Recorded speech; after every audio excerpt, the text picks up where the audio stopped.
따라서 통매염 사건에서 혐의를 벗기 위해서는 위 두 가지를 입증을 하셔야 됩니다.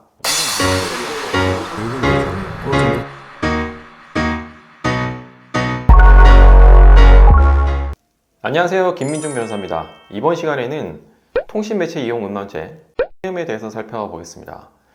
최근에 BJ들이 성희롱을 당하고 단체로 고소를 하거나, 그리고 남자인데 여자인 척 성적 발언 유도해서 협박하면서 고소하겠다라고 이렇게 공갈 협박하기도 합니다. 그러면 통매염의 성립 요건을 무엇이고, 통매염이 무혐의 나기 위해서는 어떻게 준비를 해야 되고, 그리고 사건 진행하면서 반드시 주의해야 할 점들에 대해서 오늘 촬영해 보고자 합니다. 매우 중요한 내용이니까 꼭 끝까지 시청을 해보세요. 첫 번째로 통매염이 성립을 하기 위해서는 자기 또는 타인을 성적 욕망을 충족시키거나 유발하기 위한 목적이 있어야 됩니다. 나의 성적 욕망을 충족시키거나 유발할 목적뿐만 아니라 다른 사람의 성적 욕망을 충족시키거나 유발할 목적이 있어도 통매염의 성립이 됩니다. 그리고 전화, 우편, 통신 매체를 이용해서 도달하게 해야 합니다. 휴대전화가 있을 것이고, 이메일, 편지, 팩스 등으로 보내기도 합니다. 그리고 성적 수치심이나 거부감이 들 수 있는 말, 글, 그림, 음향, 물건들이 도달하게 해야 합니다. 이런 성적 수치심이나 거부감은 조금 주관적인 감정이 들어가는데요. 일반적인 통상적인 사람의 입장에서 성적 수치심이나 거부감을 느낄 수 있다면 통매음의 성적 수치심, 거부감에 해당된다고 볼 수 있습니다. 보통 배우자나 전 여친, 남친에게 보내는 경우가 많고요. 혹은 BJ 등 인플루언서 등에게 성적 희롱 등을 하면서 보내는 경우가 있습니다. 그리고 랜덤 채팅 통해서 이런 성적 언동을 하다가 통매음으로 고소당한 경우가 많습니다. 그러면 이런 통매음 사건에서 무혐의를 받기 위해서는 어떻게 해야 하는 것인가?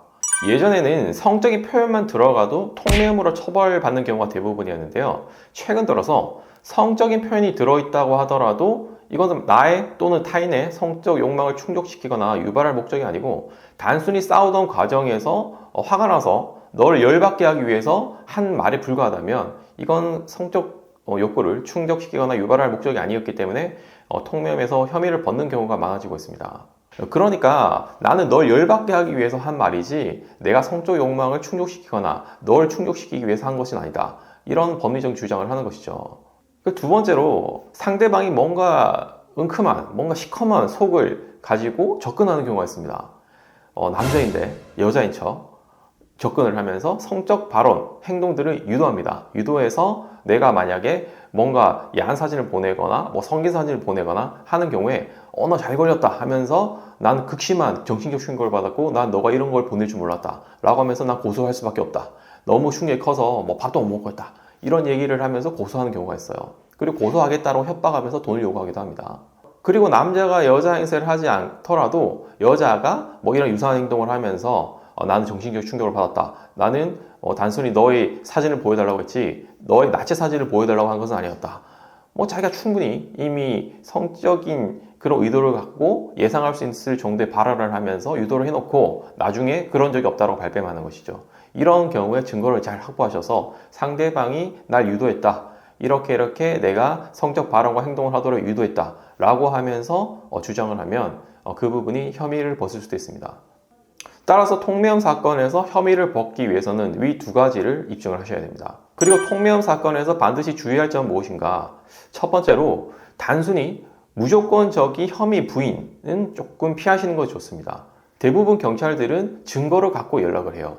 고소장에 증거가 거의 첨부되어 있고요. 경찰이 디지털 포렌식을 하거나 아니면 압수수색 영장을 받아서 증거를 확보한 다음 나의 신원을 특정해서 연락하는 경우가 대부분입니다. 그래서 내가 기억을 잘 못할 수가 있어요. 그런데 나는 전혀 그런 적이 없고 난 그런 일을 할 사람도 아니고 그렇게 할 리가 없다 라고 하면서 전면 부인을 해버리면 나중에 조사받으면서 분위기가 별로 안 좋아집니다. 그리고 두 번째는 반드시 정보공개 청구를 해서 고소장을 미리 확인하기입니다. 대부분 통매염 사건은 몇 주 지나서 몇 달 지나서 오는 경우가 많아요. 그래서 나는 잘 기억도 못하고 잊고 있는 경우가 대부분입니다. 그래서 내가 언제, 어떻게, 어디에서 무슨 혐의로 고소를 당했는지를 알고 가셔야겠죠. 보통 2달 전 랜덤 채팅에서 너가 나한테 이런 말을 했다. 혹은 롤게임을 하면서 이런 상황에서 너가 나한테 이런 모욕적인 말을 했다. 이렇게 기재가 되어 있고요. 증거는 잘 공개가 되지 않는 경우가 많은데 어쨌든 내가 충분히 짐작할 수 있는 정도의 내용이 적혀 있습니다. 이걸 확인하고 가야 내가 그 말을 했는지 했을 수도 있는지를 짐작할 수 있겠죠. 그리고 세 번째는 고소인의 연락처를 어떻게 알아내서 연락해서 항의를 하거나 매달리거나 합의해달라고 이렇게 해서는 안 된다는 것입니다. 오히려 피해자, 고소인들은 이를 2차 가해라고 하면서 추가적인 범행으로 고소하는 경우도 있고 엄벌해달라고 진정서를 넣거나 탄원서를 내기도 합니다. 이런 경우에는 아주 불리한 형량으로 적용이 돼요. 그리고 오히려 혐의만 내가 인정하는 꼴이 될 수도 있어요. 나의 자백을 유도하면서 그 고소인, 상대방이 나의 자백을 유도하는 말을 녹취해서 경찰서에 제출을 해서 오히려 내가 내 스스로 혐의를 인정하는 그런 꼴이 될 수도 있습니다. 그래서 합의를 반드시 원하는 경우에는 스스로 하시기보다는 전문 변호사의 도움을 받아서 진행을 해보시는 것이 좋아요. 그리고 조사 대비를 철저히 하고 들어가셔야 됩니다. 대충 들어갔다가 나의 휴대폰 디지털 포렌식을 해서 별건이 드러나거나 여죄가 드러나거나 추가로 처벌받는 경우가 있어요. 불법 촬영, 카메라 등 이용 불법 촬영을 했거나 이런 불법 촬영하는 것을 유포했거나 아니면 그 과정에서 협박, 공갈행위를 했거나 아니면 별개의 통매연 행위가 드러나서 처벌받는 경우가 있어요. 이런 경우에는 단순히 통매연만 처벌받는 것이 아니라 가중처벌, 중하게 처벌받게 됩니다. 이렇게 되면 안 되겠죠.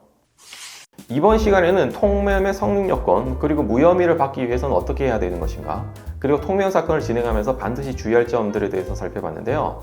다음 시간에는 통매연 사건에서 합의를 해야 하는 경우 언제, 어떻게, 어떤 방식으로 합의를 해야 하는지에 대해서 한번 살펴보겠습니다. 끝까지 시청해 주셔서 감사합니다.